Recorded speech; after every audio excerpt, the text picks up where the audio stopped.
Hello, everyone. Today, at the time of this recording, is the morning of Good Friday.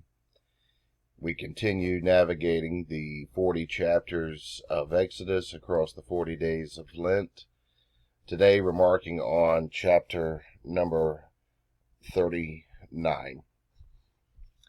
Consistent with the pedigree of the most recent chapters that describes in detail what had already been prescribed in detail, the carrying out and construction and of the tabernacle and its various instruments and vessels and furniture.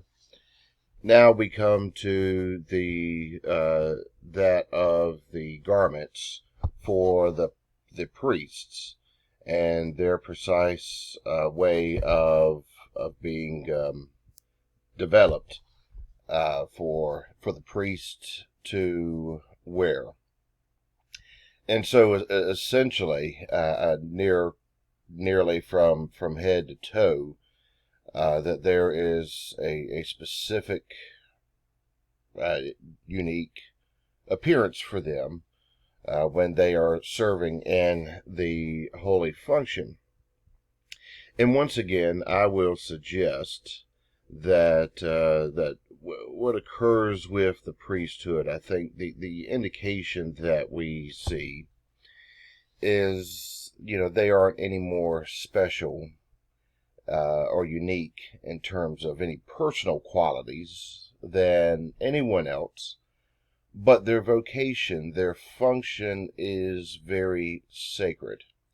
And so because of that, it's important to remember for themselves and for those who they serve in the collective, that they are demonstrating a unique sacred function.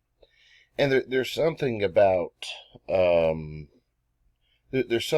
uniform that takes that elevates a sense of purpose, or uniform or unique apparel that creates a certain sense of purpose behind the function. It's I've remarked on how there's certain places that I have gone. The incarcerated setting, for one, that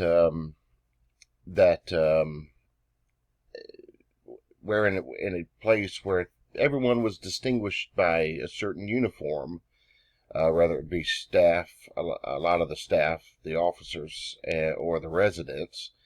When I wore a collar, no one had to ask me what my function was. There's been other times when wearing a collar fulfills the same thing. There's been times when I needed a sense of boundaries in certain scenarios and settings, and I found that the collar fulfilled that. And so, for the sacredness of the task,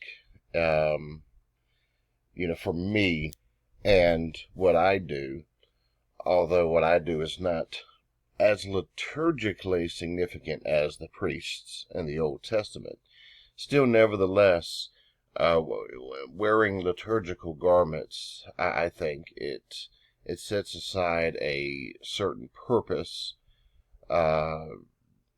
that's distinguishable from individual fashion choice.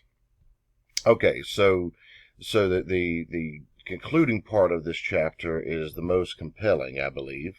It says, verse 32, "So all the work of the tabernacle, the tent of the meeting, was completed. The Israelites did according to all that the Lord and Moses commanded them. They did it exactly so." And here they bring the tabernacle, the tent, all of its furnishings and everything, its curtains, its coverings, its vessels, its tables, its courtyards, its the garments for the priests, and all of this they got something right. And once again, verse 42, it says they did all the work all that had been commanded by Moses and the Lord. Moses inspected it, verse 43, and they had done it exactly correctly, and Moses blessed them. 3 times in the space of fewer than 10 verses, it's reinforced that they did it precisely as it was commanded. Why is that important?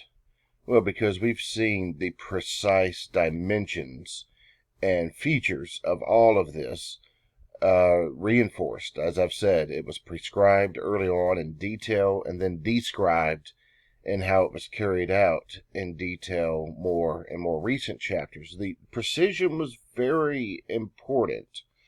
After everything that the Hebrews had been through with the golden calf occasion, here it must feel good for the narrative to go right. They got something right. And what's important is this tabernacle, as I've said, a microcosm of God's good creation, where the heavens meet the earth, where everything goes right. Boy, that is the place where you have to get it with precision, and you have to get it just right. And here, concluding the next to the last chapter, Moses blesses them because this important feature and function they got right.